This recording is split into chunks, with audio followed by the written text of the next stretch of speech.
Marami nga nagre-request sa mga customers ko. Sana daw ay iba't ibang gulay yung ibenta ko. Kaya't ngayon magtatanim naman kami ng upland kangkong. Tara at samahan nyo kami ng tatay ko na magtanim.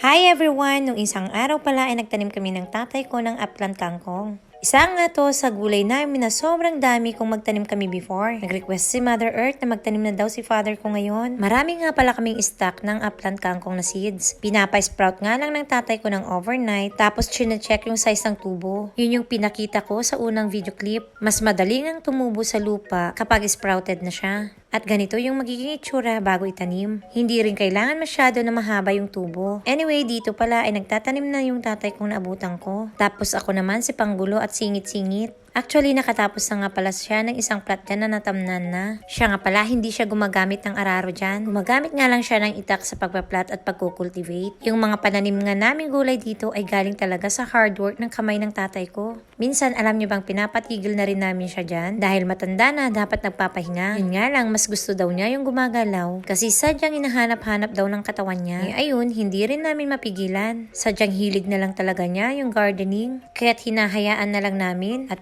nagsasabihan na lang na maghinay-hinay. Anyway, yung ginagawa palang pagtatanim dito, naglalagay nga lang siya ng line dyan na medyo magkakalapit. Tapos yun na yung magiging pattern kung saan ihuhulog naman yung mga seeds. Ganito nga po yung sinasabi ko. Halos kalahating dangkal nga lang. Tapos sinuhulog ng isa-isa. Medyo magkakalapit nga lang yung distance nila para mas mayabong at hindi sayang yung space. Una nga naguhulog na kami dito ng mga seeds. Pagkahulog nga ganito yung magiging itsura. Kung napapansin nyo, medyo magkakalapit, diba? Para pag tumubo, hindi siya one seat apart. Ito pala yung dating itsura ng kangkungan namin. Dahil nga sa sobrang kabisihan ng tatay ko, ngayon na nga lang ulit kami makakapagtanim. Ito nga pala yung upland kangkong na tinatawag. Yung tinatanim lang sa lupa, pwede rin sa hydroponics at ang itsura niya, payat na makinis na green. Tapos yung dahon niya ay yung medyo manipis. Hindi kagaya nung native na mga kangkong natin. Yung nakukuha sa mga tubig at sa ilog. Alam niyo ba yung kangkungan naming to? Isa nga to sa nakatulong sa akin na mag-survive nung sobrang hirap na hirap ako sa buhay. I can't imagine talaga. Yung galing ako ng abroad noon, tapos naubusan ako. Tapos 2